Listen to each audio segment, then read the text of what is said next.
Si tu as déjà entendu parler de crochet tunisien, mais que dans ta tête ça ressemble à un mélange entre du crochet, du tricot, une aiguille géante et un peu de magie, rassure-toi, tu es au bon endroit. Aujourd'hui, on va remettre tout ça au clair. Dans cette vidéo, je vais te montrer comment bien débuter le crochet tunisien sans acheter n'importe quoi, sans te perdre dans 15 points différents, et surtout sans te dire au bout de 3 ans, bon, visiblement cette technique n'est pas faite pour moi et on n'était pas destiné à vivre une belle histoire ensemble. Parce que le crochet tunisien, en réalité, c'est pas forcément bien difficile. C'est surtout une technique qui devient très confuse quand on ne comprend pas la logique. Et justement, aujourd'hui, ça tombe bien, on part de zéro. On va voir ensemble ce qu'est vraiment le crochet tunisien, quel matériel choisir pour débuter, quel fil utiliser pour ne pas se compliquer la vie, comment fonctionne la logique du rang aller et de la passe retour, et je te montrerai quelques petits points faciles à exécuter. Pas 12, pas 27, 2. Tout d'abord, le point tunisien simple qui est vraiment la base de la base pour comprendre la mécanique.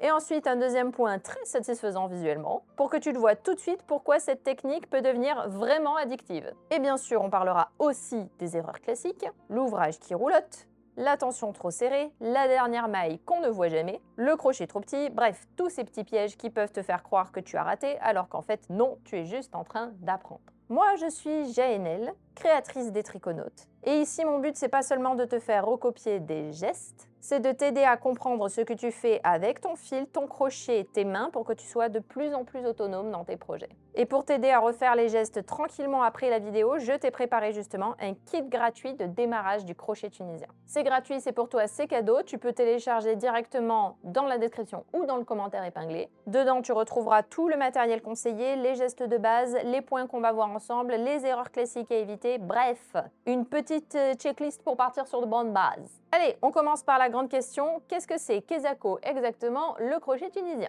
Le crochet tunisien, c'est une technique de crochet qui a une logique un peu différente du crochet classique. En crochet classique, la plupart du temps, tu fais une maille, puis tu la termines, puis tu passes à la suivante, etc., etc. Tu piques, tu fais tes jetés, tu finis ta maille et hop, on continue. En crochet tunisien, c'est un petit peu différent. On travaille en deux temps. D'abord, on fait ce qu'on appelle un rang aller, ou une passe allée. Pendant ce rang aller, on va faire des boucles et on les garde sur le crochet cette fois. Donc au lieu de terminer chaque maille tout de suite, on accumule les boucles sur le crochet. Ensuite, on fait un rang retour ou une passe retour. Et là, on va écouler les boucles petit à petit pour revenir au début du rang. Donc tu peux vraiment imaginer ça comme une petite respiration en deux temps. À l'aller, je ramasse les boucles. Au retour, je stabilise, j'écoule tout. Et c'est ça qui donne cette texture si particulière au crochet tunisien. Autre différence très importante, la plupart du temps, quand on travaille à plat en crochet tunisien, on ne tourne pas l'ouvrage à chaque rang comme en crochet classique. On garde toujours le même côté face à nous. C'est une des raisons pour laquelle, au début, on peut faire un truc un peu bizarre. Ton cerveau de personne qui crochette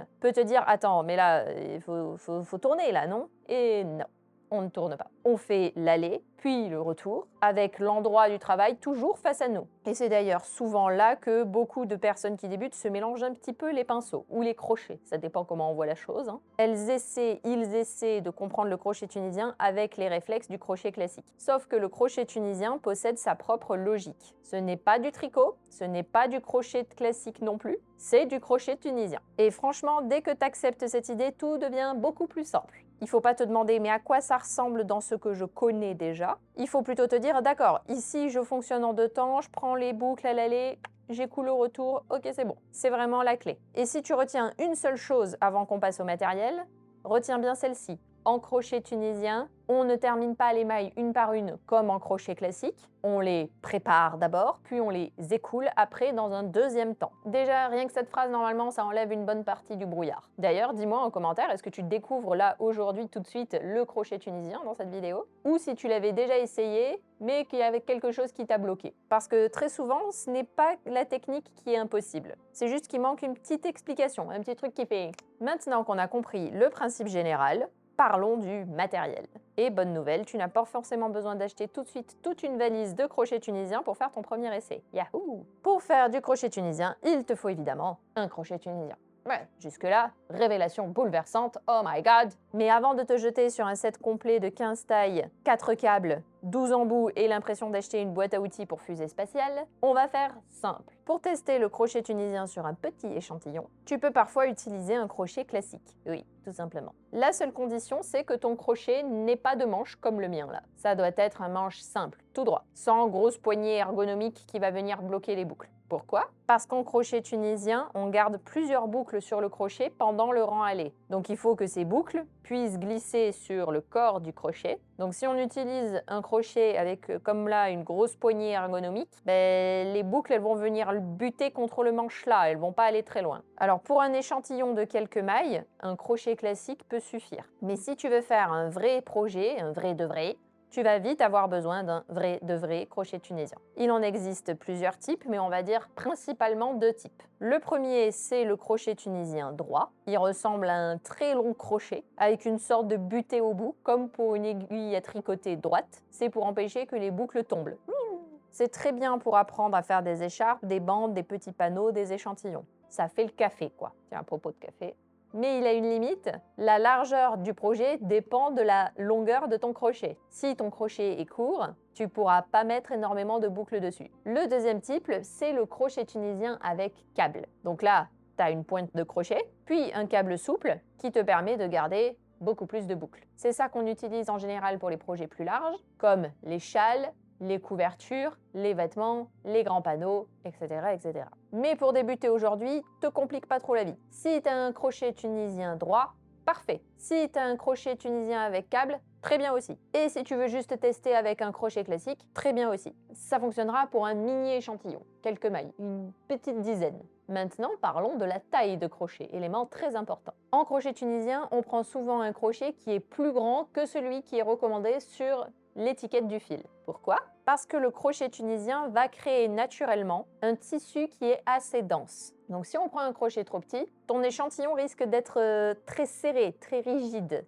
un petit peu difficile à travailler même. Et il risque aussi de roulotter davantage. Donc pour débuter, on prend un crochet un petit peu plus grand que celui qui est recommandé sur la pelote. Pas forcément gigantesque, hein. L'idée c'est pas de crocheter une rame de bateau, hein. Mais si ton fil recommande par exemple un crochet 4 mm, tu peux tester avec du 5 voire même du 5,5 en crochet tunisien. Voire parfois 6, selon ta tension, le poids utilisé, le fil, etc., etc. Et justement, le fil, il compte énormément. Pour ton premier essai, je te conseille vraiment de choisir un fil clair, lisse et de taille moyenne. On évite le fil noir, on évite les fils bleu marine, le fil poilu, les fils très fantaisie, avec des bouclettes partout. On évite aussi les fils qui se dédoublent, parce que là, l'objectif, c'est pas de faire un combat avec la pelote. L'objectif, c'est de voir où on pique, de choisir un fil où les mailles sont bien visibles, donc fil clair, laine, acrylique, ou dans un mélange assez souple, ça fait très bien l'affaire. Le coton peut fonctionner, bien sûr, mais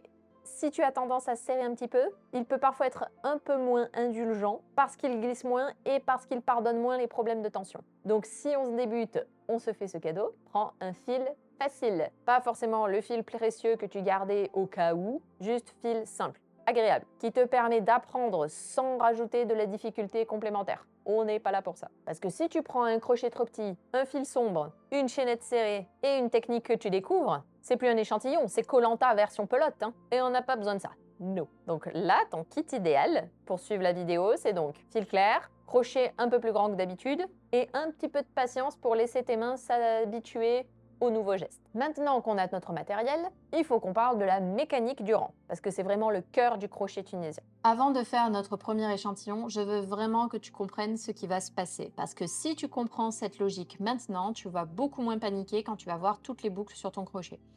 En crochet tunisien, un rang complet est composé de 2 passages. Le premier passage, c'est dit le rang allé ou passe allé. Pendant la passe allée, on avance de la droite vers la gauche, si tu es droitière, ou de gauche à droite, si tu es gauchère, et on va aller chercher une boucle dans chaque maille. Ces boucles vont rester sur le crochet. Donc, au fur et à mesure que je vais avancer, le crochet va se remplir de boucles, comme ça. Et c'est tout à fait normal. Si on a 12 mailles au départ, on va se retrouver avec 12 boucles sur le crochet à la fin de la passe allée. C'est pas une erreur, c'est pas le moment de dire oh là là, non, c'est bon, tout est coincé, ça crée un énorme monstre. Non, c'est exactement ce qu'on veut. Ensuite, on va faire la passe allée, donc je termine juste, on va faire la passe retour, mais d'abord, je termine ma passe allée.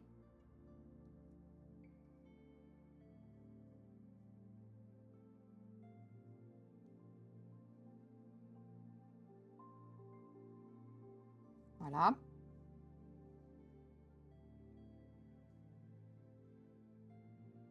Et là, donc on va faire la passe retour, comme je disais, et pendant la passe retour, on va revenir en écoulant toutes ces boucles-là. Donc en général, on commence par faire un jeté et on passe dans une seule boucle. Donc un jeté, je passe dans une seule boucle. Cette première boucle sert en fait à donner la hauteur au rang. Ensuite, on va faire un jeté et on passera dans deux boucles. Une, deux.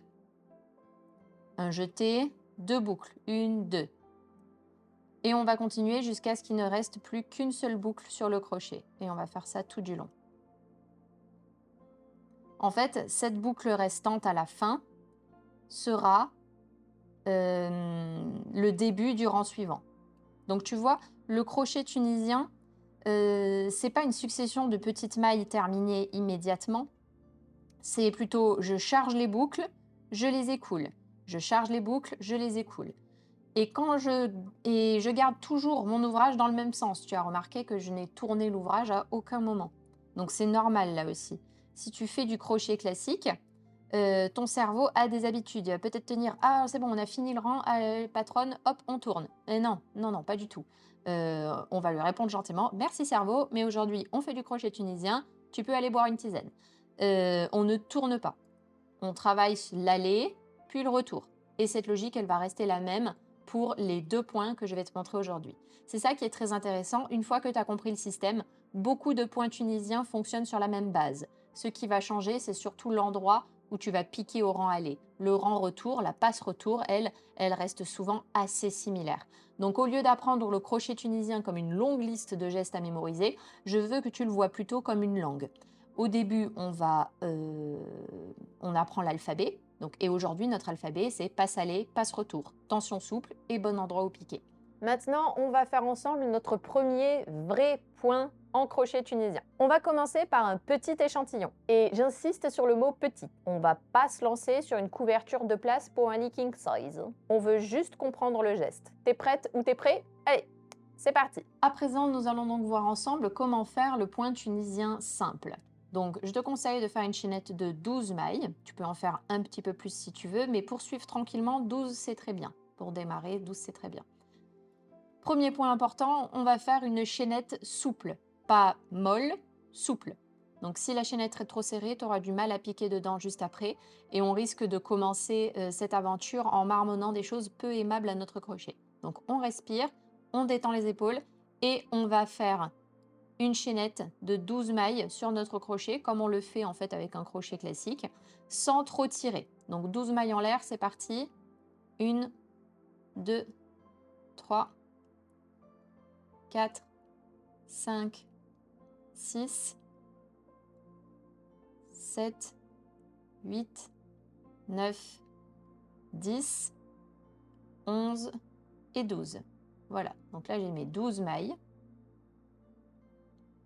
Une fois qu'on a la chaînette, on va la retourner légèrement pour regarder en arrière, ici.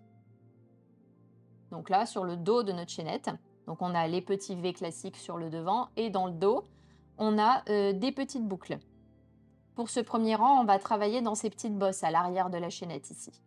On appelle ça les bosses arrière. Tu vas me dire, ok, et pourquoi on fait ça exactement? Parce que ça donne tout simplement un bord plus propre en bas de l'échantillon. Et aussi parce que ça permet de garder les 2 brins du devant bien visibles, ce qui sera pratique si un jour on veut ajouter une bordure ou assembler l'ouvrage par exemple. Donc là, l'objectif, c'est de repérer ces petites bosses à l'arrière de notre chaînette ici. Ne t'inquiète pas si au début, tu as l'impression de chercher une aiguille dans une botte de foin. C'est souvent le moment le plus pénible. Mais une fois que ce rang de fondation est fait, ça devient beaucoup plus lisible par la suite. Donc, on va sauter la première maille depuis le crochet. Donc ici, là, celle-là, on ne la prend pas. Et la boucle qui est déjà sur le crochet compte en fait déjà comme ta première boucle. Donc on pique dans la bosse arrière de la deuxième maille depuis le crochet, ici. Donc je pique dans cette boucle-là. J'ai piqué mon crochet dans cette bosse arrière. On fait un jeté et on ramène cette boucle. Et on la passe à travers la boucle. Bosse suivante, jeté. Donc je pique, jeté, je ramène la boucle. Encore, et tu remarqueras que je n'ai pas écoulé, donc on conserve bien les boucles sur notre crochet. Maille suivante.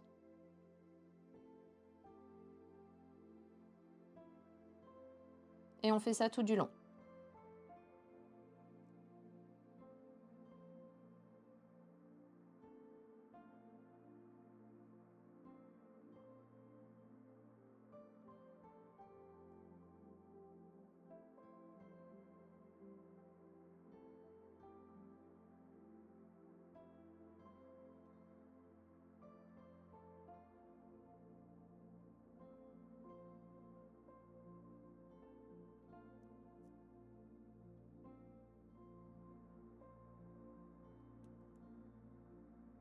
Et 12.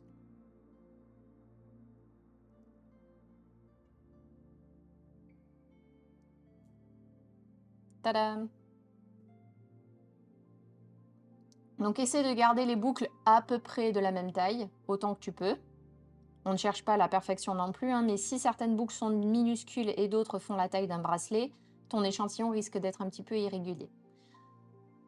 On est sur un premier essai, on ne cherche pas la perfection non plus. Le but, c'est pas de produire un échantillon pour le musée, le but, c'est juste de comprendre. Donc quand on arrive au bout, on doit avoir le même nombre de boucles sur le crochet que le nombre de mailles au départ. Donc j'ai fait 12 mailles en l'air, 1, 2, 3, 4, 5, 6, 7, 8, 9, 10, 11, 12. Le compte est bon. Prends bien le temps de compter. Si tu en as 11, c'est pas dramatique, ça veut juste dire qu'une maille s'est cachée. C'est souvent la première ou la dernière qui a fait sa petite vie en douce. Dans ce cas-là, tu peux défaire, recommencer ou simplement noter que pour la prochaine fois, il faudra faire attention au début et à la fin. Maintenant, on va faire notre passe retour. Et la bonne nouvelle, la passe retour est beaucoup plus simple que ce qu'elle en a l'air. Déjà, on fait un jeté autour de notre crochet et on va passer dans une seule boucle, une seule. Juste une. Juste celle-ci. Voilà. Cette première étape, ça va créer une toute petite chaînette sur le bord qui va donner la hauteur du rang. Ensuite, on va faire un jeté et on passe dans deux boucles. Une, deux. On reste souple, on ne tire pas. Donc pareil, à nouveau, jeté, deux boucles. Une, deux. À nouveau, jeté, deux boucles. Une, deux. Et on va faire ça tout du long. Tu vois ? Donc on écoule les boucles petit à petit. Une, deux. Il ne faut pas se précipiter. Si ça accroche, ralentis, ne force pas. Si tu dois tirer très fort, c'est probablement que ta tension est trop serrée ou que ton crochet est un petit peu trop petit pour ton fil. À la fin de la passe retour, il doit te rester une seule maille sur ton crochet. C'est normal. Ça sera la boucle de début du rang suivant. Donc je continue jusqu'à ce qu'il reste une boucle. Une, deux.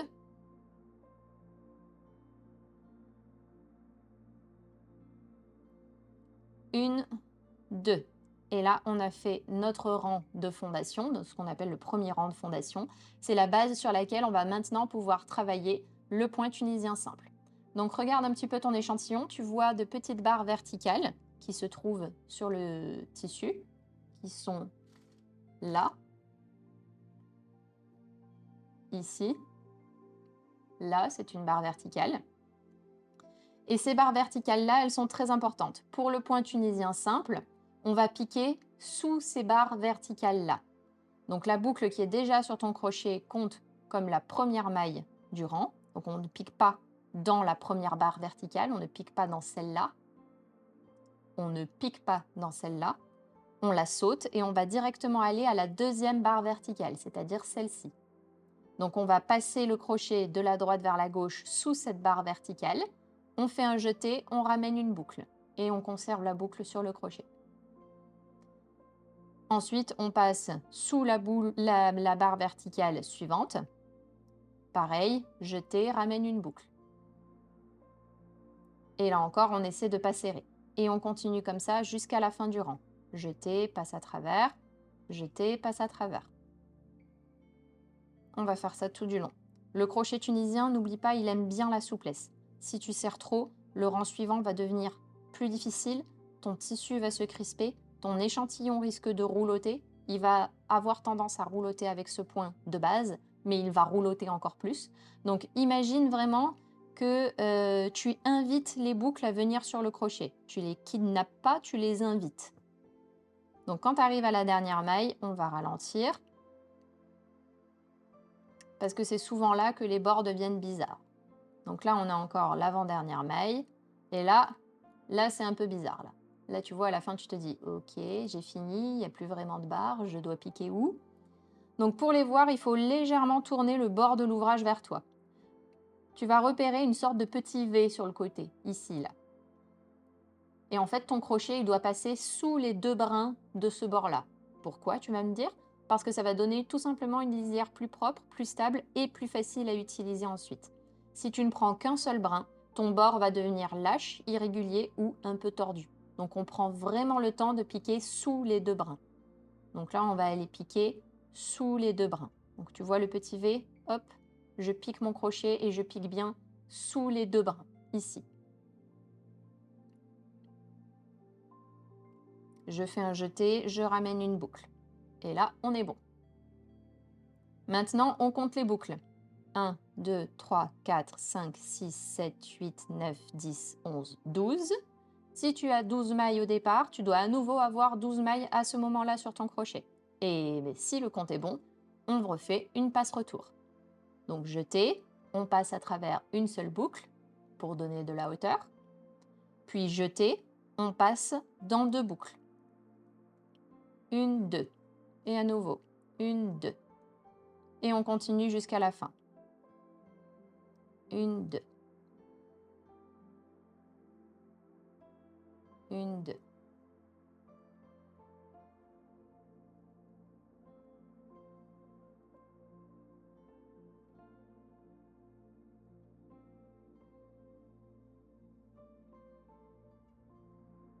Et voilà.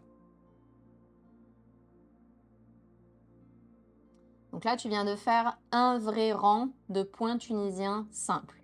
On va en faire encore un ensemble pour bien installer le geste. Donc on repart. On saute la première maille, on pique sous la deuxième maille verticale, jeté, ramène une boucle. La troisième, jeté, ramène une boucle. Et on continue comme ça tout du long.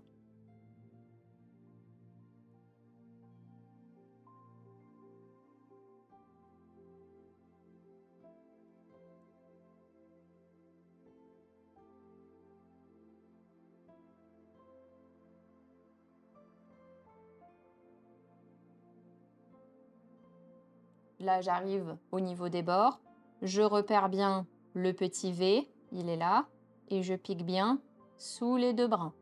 On a bien les 2 V, je pique bien sous les 2 brins. Jeté, ramène une boucle.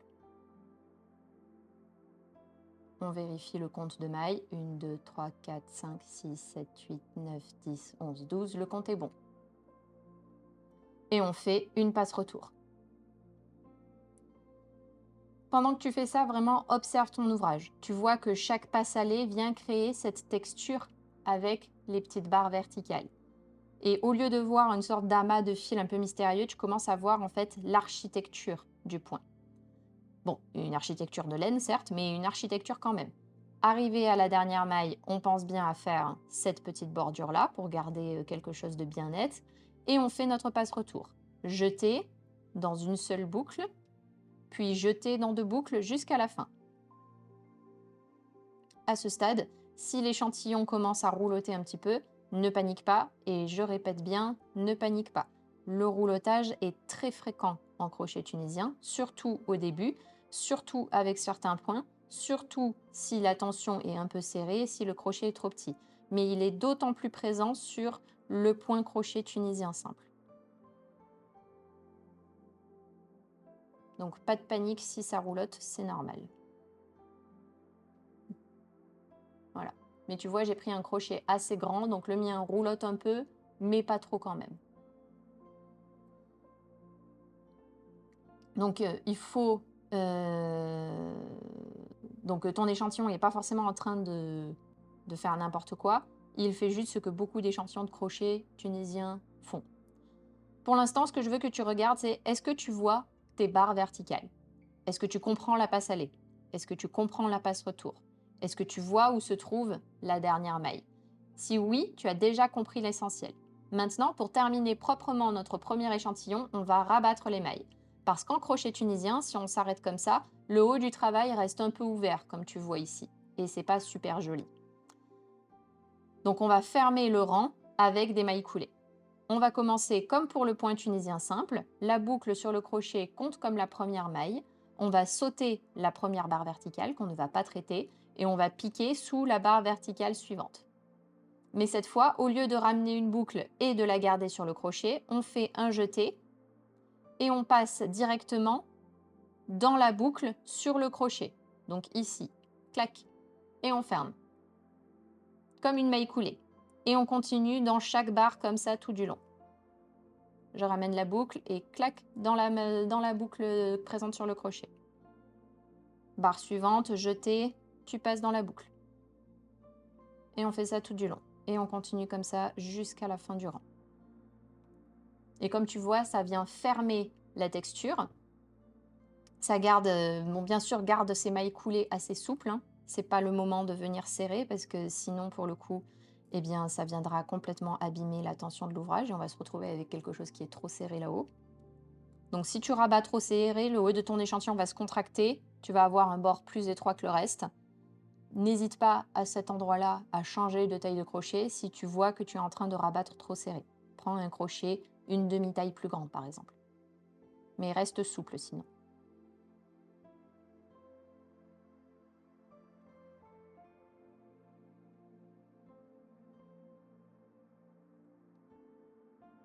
Voilà. Arrivé à la dernière maille, encore une fois, on va bien prendre les deux brins sur le bord. Donc, on pique sous les deux brins.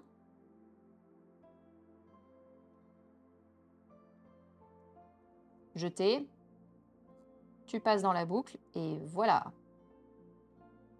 On a terminé. Donc, on peut couper le fil, tirer la boucle pour fermer, rentrer le fil plus tard avec une aiguille à laine si on a envie. Et regarde bien ce petit échantillon. Peut-être que le tien n'est pas parfait. Peut-être qu'il est un peu rouloté. Peut-être qu'il part un peu en biais. Peut-être qu'il y a des mailles qui sont plus hautes que les autres. Et c'est pas grave. Si tu fais cette petit carré avec moi, tu as compris la mécanique fondamentale du crochet tunisien. À présent, à toi de jouer. Tu sais faire une chaînette souple, tu sais faire un premier rang de base, une passe aller, une passe retour. Tu sais repérer les barres verticales, gérer la dernière maille. Tu sais rabattre. Franchement, pour un début, c'est énorme. Si tu as dû revenir en arrière, mettre pause, recommencer 3 fois la chaînette, ou négocier psychologiquement avec la dernière maille, c'est pas grave, c'est normal. C'est comme ça qu'on apprend. Le but, ce n'est pas que tes mains sachent tout faire parfaitement dès le premier essai. Le but, c'est qu'elles commencent à comprendre le chemin. Et justement, si tu es là, tu te dis, bon, j'ai compris pendant la vidéo, mais je sens que si je reviens demain, mon cerveau aura rangé l'information dans un tiroir quelque part introuvable. C'est exactement pour ça que je t'ai préparé le kit de démarrage du crochet tunisien. Tu y retrouveras toutes les étapes de base, le récap de la passe aller et de la passe retour, comment repérer la dernière maille, quel matériel choisir et les erreurs classiques à éviter quand on débute. L'idée, c'est que tu puisses le garder à côté de toi pendant que tu t'entraînes, sans devoir revenir 30 fois en arrière dans la vidéo, juste pour vérifier. Attends, la première boucle, je la place seule ou avec deux ? Ou en même temps, ou avec 3 boucles. Tu peux le télécharger gratuitement dans le lien en description ou dans le commentaire épinglé. C'est pour toi, c'est gratuit, c'est cadeau. Et maintenant qu'on a compris le point tunisien simple, je vais te montrer un deuxième point. Juste pour que tu vois à quel point le crochet tunisien peut changer d'aspect quand on garde la même logique, mais qu'on pique à un autre endroit. Et je te préviens, ce point-là, c'est souvent celui qui fait dire aux gens « Ah, oui, je comprends pourquoi tout le monde parle du crochet tunisien. » Ce point-là, c'est le point tricot tunisien. Tu peux aussi le voir sous plein d'autres noms dans les livres, dans d'autres vidéos. Mais l'idée est la même. On va obtenir une texture qui rappelle visuellement le tricot, tout en travaillant avec un crochet tunisien. Waouh! Et je précise tout de suite, ce n'est pas du tricot. On va pas inviter les aiguilles dans cette vidéo. No, pas aujourd'hui. Elles vont rester tranquilles au panier. On reste bien sur du crochet tunisien. Ce qui change par rapport au point tunisien simple, c'est pas la technique en entier, c'est surtout l'endroit où l'on va piquer. Et ça, c'est une très bonne nouvelle, parce que ça veut dire que si tu as compris la logique de la passe aller et retour, tu as déjà fait une grosse partie du travail. Allez, on va repartir sur une base simple. C'est parti. À présent, nous allons voir comment faire un nouveau point, le point tricot tunisien. Alors, on va repartir sur une base simple. Tu peux soit reprendre un petit échantillon déjà préparé avec un rang de fondation, donc celui qu'on a fait auparavant, soit refaire une chaînette de 12 mailles comme tout à l'heure. Moi, personnellement, je te conseillerais de recommencer un nouvel échantillon. Comme ça, tu pourras comparer les deux textures côte à côte. Le point tunisien simple d'un côté et le point tricot tunisien de l'autre. Donc, on recommence rapidement, nœud coulant, chaînette souple de 12 mailles, 1, 2, 3, 4, 5, 6, 7, 8, 9, 10, 11 et 12. Voilà. On travaille dans les bosses arrière de la chaînette. On ramène une boucle dans chaque bosse arrière jusqu'à avoir 12 mailles sur notre crochet. Donc c'est parti. 2, 3, 4, 5, 6, 7,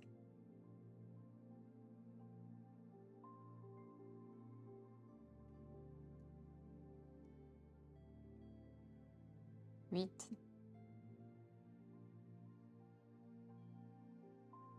9, 10, 11 et 12. Voilà nos 12 mailles. Et on fait une passe retour.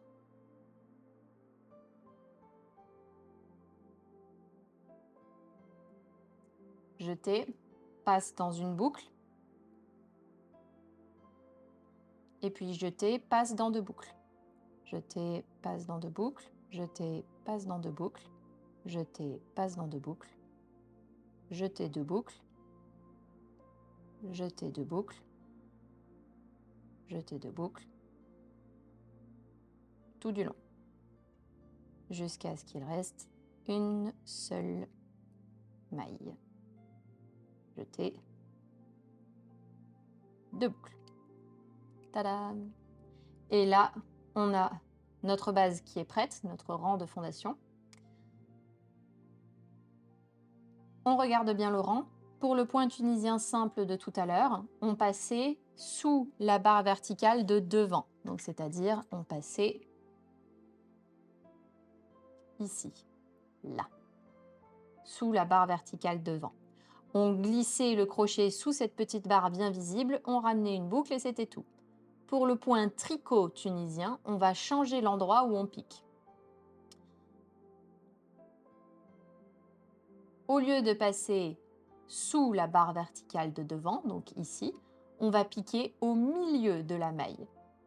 Donc plus précisément, on va passer le crochet entre les deux barres verticales de la maille. Donc, comme tu vois, une maille tunisienne, elle est composée de plusieurs jambes.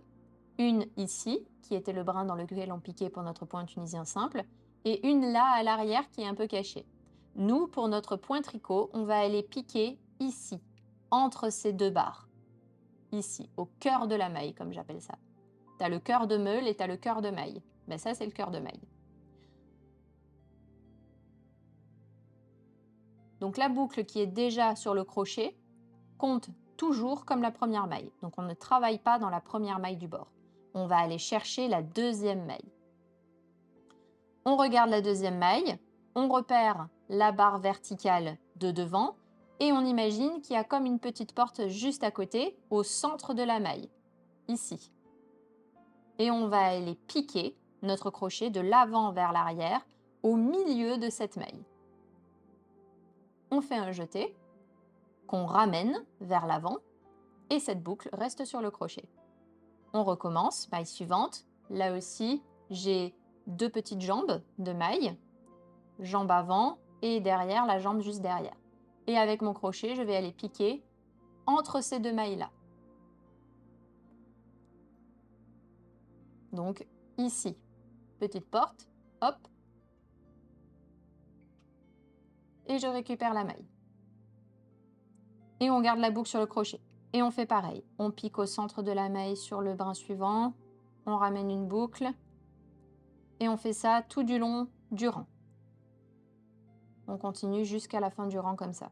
Donc au début, ça peut te demander un tout petit peu plus de précision que le point tunisien simple, parce qu'il faut vraiment passer dans le corps de la maille.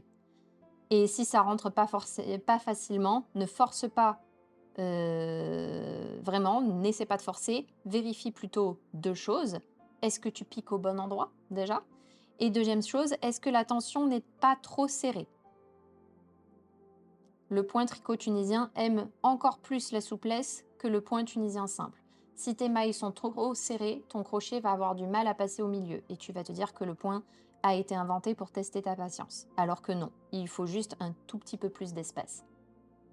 Donc, on pique pas au hasard dans le bord non plus, quand on arrive au bord. Quand on arrive à la dernière maille, on garde la même logique que tout à l'heure. On tourne légèrement l'ouvrage vers soi.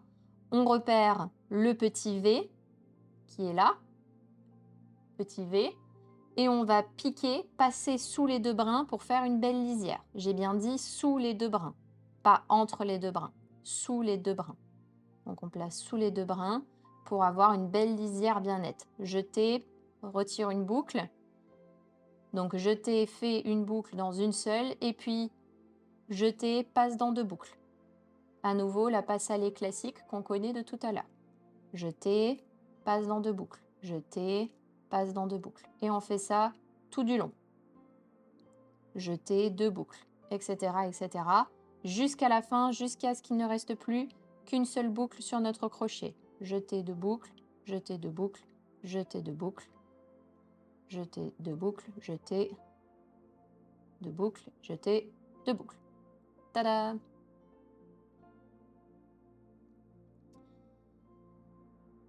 Et on repart. Donc là, tu viens de faire ton premier rang de point tricot tunisien. On va faire encore un ensemble pour bien voir la texture apparaître. Donc on repart. La boucle sur le crochet compte comme la première maille. On va donc travailler dans la deuxième maille. Cette fois, comme le point tunisien, comme tout à l'heure, on ne prend pas seulement la barre verticale. On pique au centre de la maille, entre les 2 barres. Donc c'est parti. Jeter, tire la boucle. Jeter, tire une boucle. On reste souple. Jeter, boucle. Ah, fil qui se dédouble. Hop, on recommence. Jeter, tire une boucle. C'est pas compliqué, à partir du moment où tu sens que ça accroche un peu, il y a un souci quelque part. Soit c'est le fil qui s'est dédoublé, soit c'est la tension qui est trop serrée, soit c'est que tu piques pas au bon endroit.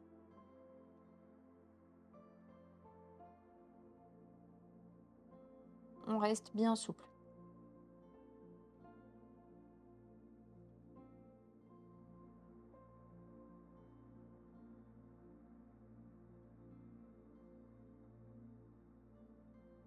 Voilà. Et quand on arrive à la dernière maille, pareil, on repère le V, on pique sous les 2 brins, on tire une boucle et on fait un jeté, passe dans une boucle pour donner de la hauteur.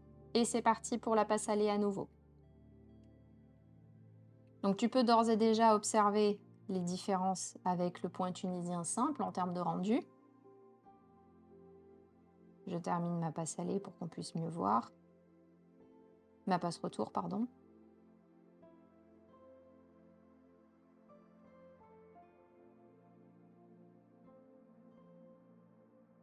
Voilà, et voilà.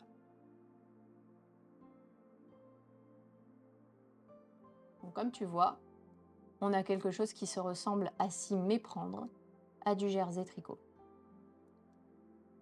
On obtient une texture qui est plus pleine, plus dense, avec ce rendu qui peut même faire penser à des mailles tricotées. Donc là, on a le point tunisien simple, et là, on a le point tricot tunisien, ici, là, en bas. Donc, comme tu vois, on n'a pas la même texture, et c'est là qu'on voit à quel point le crochet tunisien est intéressant. On garde la même logique de base, Mais en changeant simplement l'endroit où on plique, on obtient un rendu qui est complètement différent. La base est la même, le résultat n'a plus du tout la même personnalité. On arrive à la dernière maille, on tourne légèrement le bord, on prend les 2 brins, jeté, on ramène une boucle. Pour la bordure, ça change jamais. La passe retour ne change pas non plus. Et on a un point qui est très différent de l'un par rapport à l'autre, juste parce qu'on a changé l'endroit où on a piqué. Et là, normalement, tu comprends quelque chose d'important. Le crochet tunisien, c'est pas juste un point, ça va être une famille de textures. Et c'est pour ça que je voulais pas te montrer 15 points dans cette vidéo, parce qu'au début, le plus important, ce n'est pas de collectionner les points comme des cartes Pokémon. Le plus important, c'est vraiment de comprendre la mécanique de construction de notre crochet tunisien.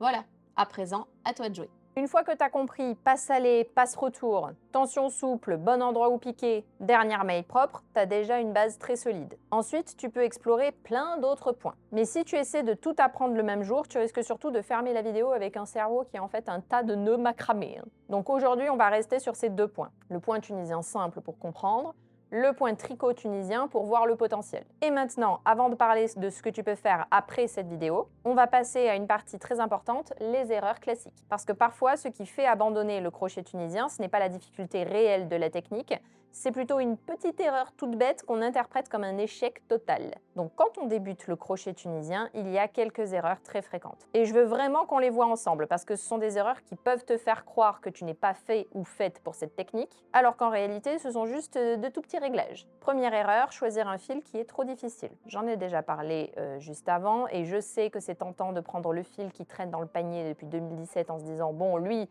au moins, s'il finit en échantillon raté, je pleurerai pas. Mais si ce fil est noir, poilu, irrégulier, très fin, qu'il accroche énormément ou qu'il se dédouble sans arrêt, il va pas t'aider. Pour apprendre, tu dois bien voir tes mailles, bien voir ces barres verticales. Tu dois bien repérer cette dernière maille, comprendre où ton crochet passe. Donc choisis un fil clair, assez lisse, de taille moyenne. Tu pourras toujours faire des expériences avec des fils plus compliqués plus tard. Mais pour débuter, fais-toi ce cadeau.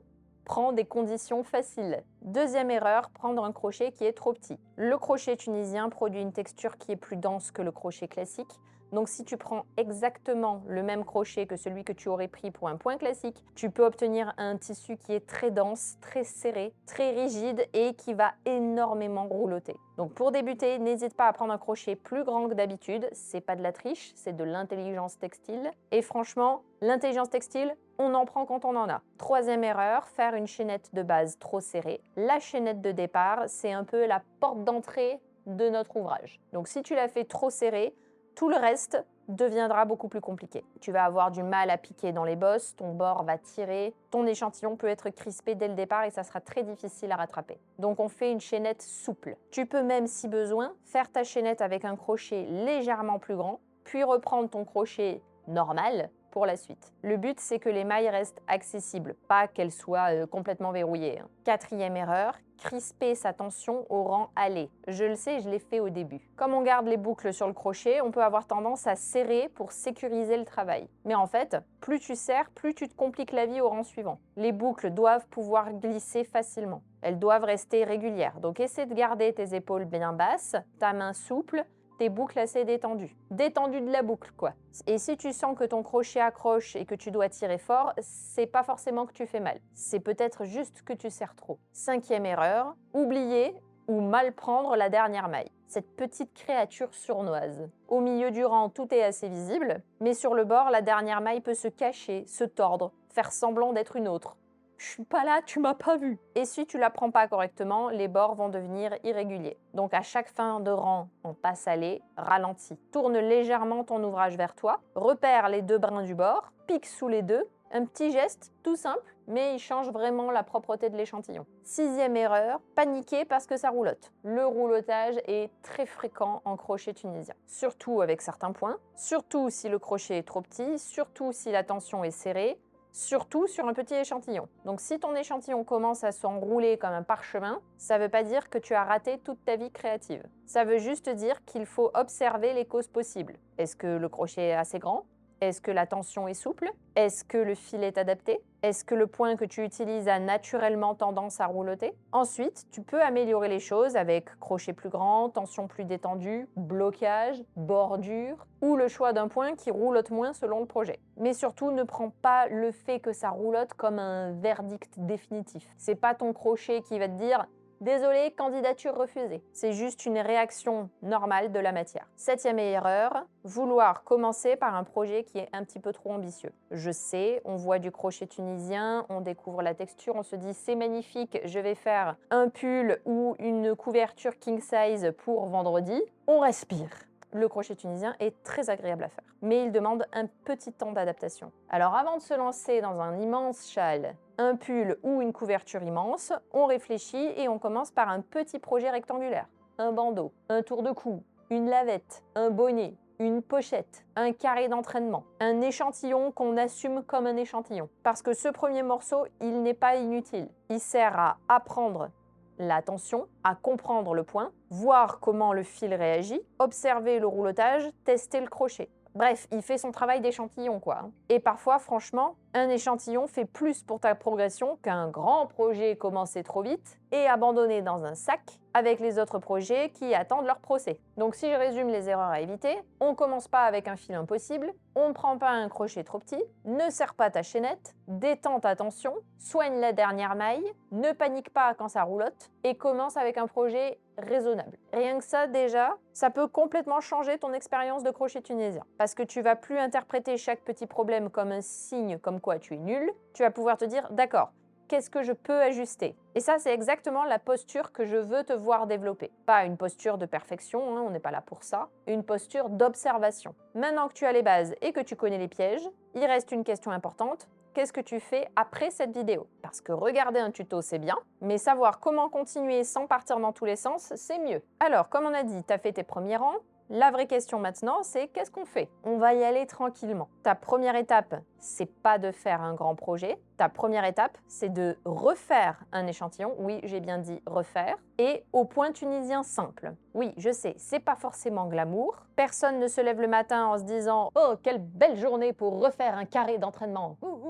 Et pourtant, c'est exactement ce qui va t'aider. Refais le même échantillon une deuxième fois, mais cette fois, observe ta tension. Est-ce que ta chaînette est plus souple? Est-ce que les boucles glissent mieux sur le crochet? Est-ce que tu arrives à bien repérer la dernière maille et plus facilement? Est-ce que ta passe-retour est plus fluide? L'objectif, c'est pas d'avoir un échantillon parfait, là encore, l'objectif, c'est de sentir que tes mains paniquent un peu moins. Et ensuite, tu peux refaire un deuxième échantillon avec le point tricot tunisien cette fois. Là aussi, tu prends ton temps, tu observes bien la texture, tu regardes si tu dois utiliser un crochet plus grand, tu observes si ce point est plus serré dans ta main que le point tunisien simple, parce que chaque point a sa personnalité, n'est-ce pas? Certains sont souples, d'autres denses, d'autres roulotent plus, d'autres consomment plus de fil, et d'autres encore demandent une tension encore plus détendue. Et plus tu observes ça sur de petits échantillons, moins tu auras de mauvaises surprises sur un grand projet. Une fois que tu as fait 2 ou 3 échantillons, tu peux passer à un petit projet simple. Et là, pour débuter, je te conseille vraiment un projet rectangulaire. Bandeau, tour de cou,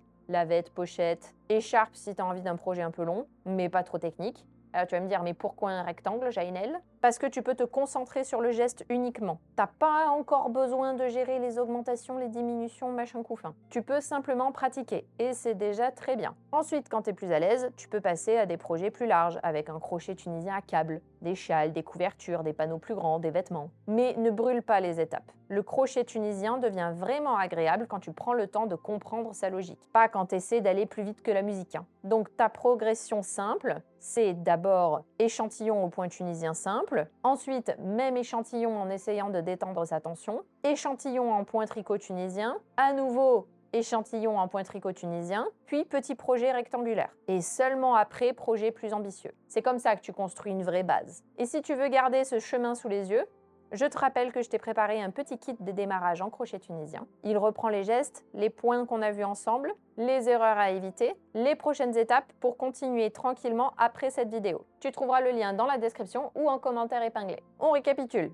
Le crochet tunisien, ce n'est pas une technique impossible réservée à une société secrète. C'est une technique qui fonctionne avec une logique qui est différente. Tu as une passe aller où tu récupères toutes tes boucles et une passe retour où tu écoules tout. On garde toujours l'ouvrage face à soi, on fait attention à la tension, on prend le temps de bien repérer les barres verticales et surtout, surtout pour le point tunisien simple. On soigne bien la dernière maille, parce que cette petite coquine a vraiment un vrai pouvoir sur la propreté des bords. Et si ton échantillon n'est pas parfaitement droit, n'est pas parfaitement régulier, ce n'est pas grave, c'est normal. Ce n'est pas un échec. C'est ton premier dialogue avec une technique. Oups, j'ai fait une bride de trop. Plus tu vas refaire les gestes, plus ton cerveau va reconnaître les étapes. Et plus tes mains vont arrêter de se comporter comme si on venait de leur confier une mission impossible. Donc pour continuer tranquillement, pense bien à télécharger le kit gratuit de démarrage du crochet tunisien. Le lien est dans la description ou dans le commentaire épinglé. Et je rappelle que c'est pour toi, que c'est gratuit et que c'est un cadeau. Et maintenant, dis-moi en commentaire,